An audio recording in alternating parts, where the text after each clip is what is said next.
first time the enemy saw her, they didn't see her at all. They only saw the space she occupied, a patch of earth.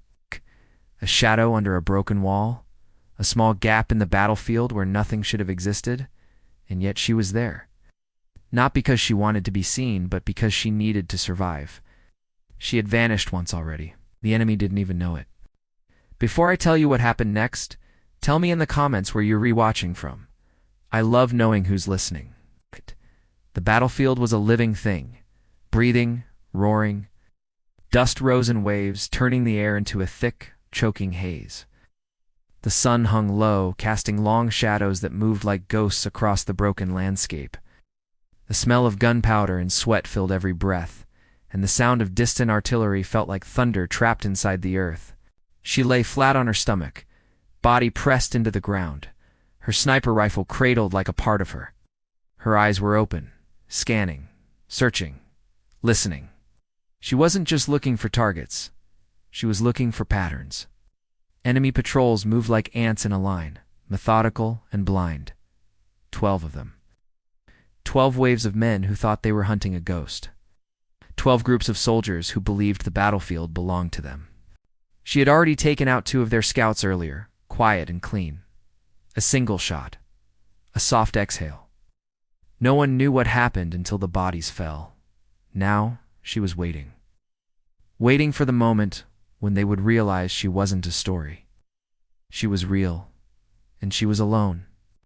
Her mind drifted for a moment to the people she was protecting, the men in her unit who were counting on her to buy them time. The commander who had trusted her with the impossible, the friend who had whispered, "You're the only one who can do this." She felt the weight of it all like a stone in her chest, but she didn't allow herself to panic. Panic was a luxury she couldn't afford.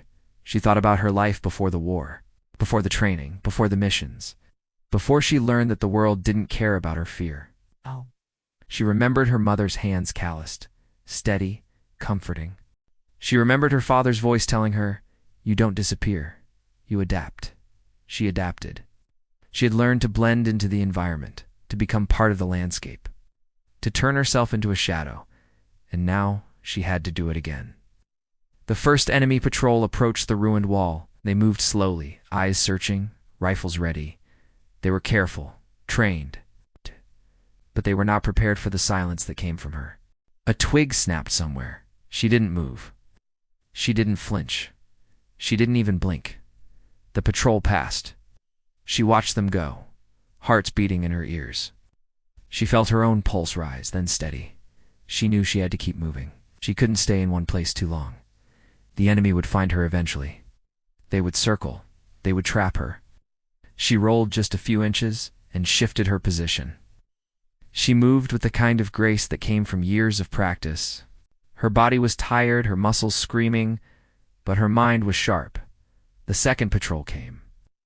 She heard them before she saw them.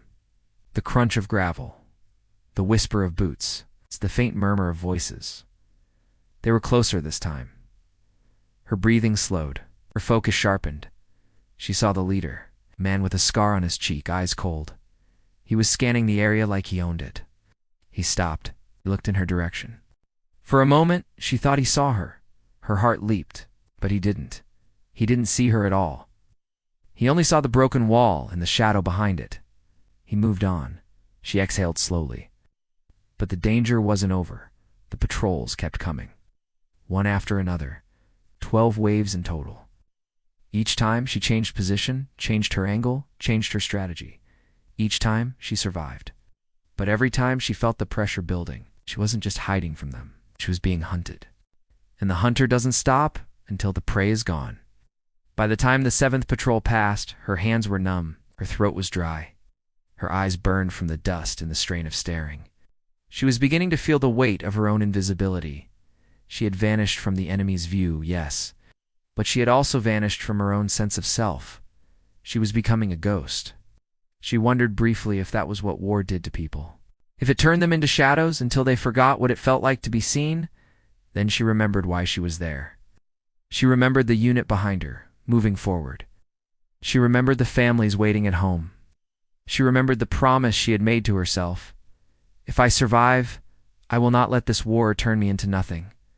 The 8th patrol came closer than any before. They paused. Their leader spoke in a harsh tone. They were communicating with each other, planning, searching. She realized with a jolt that they were closing in. They were circling. They were building a trap. Her mind raced.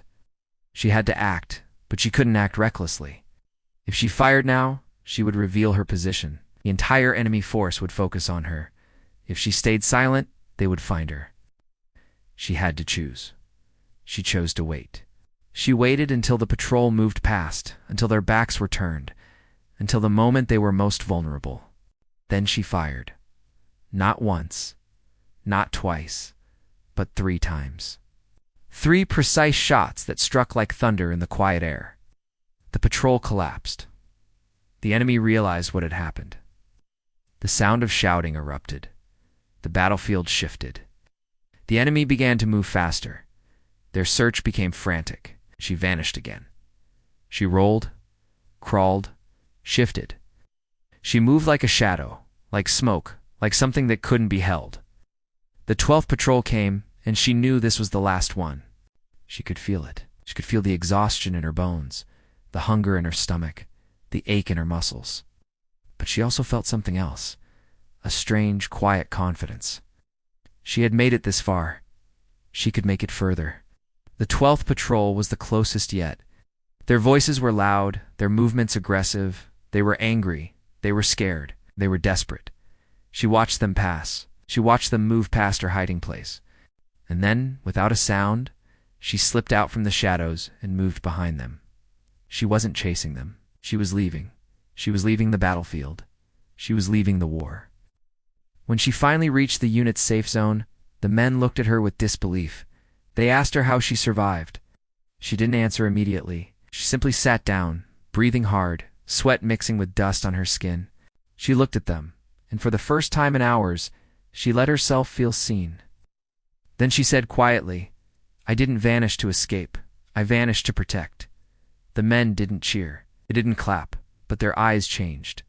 They looked at her differently, not like a weapon, like a person.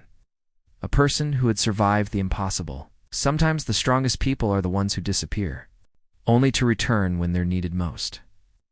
Because kindness doesn't vanish, it waits, and it finds its way back. The shadows you fear may be the ones protecting you. If this story moved you, subscribe to Whispered Words for more mission stories that reveal the heroes behind the silence. And remember, survival isn't always loud. Sometimes it's invisible.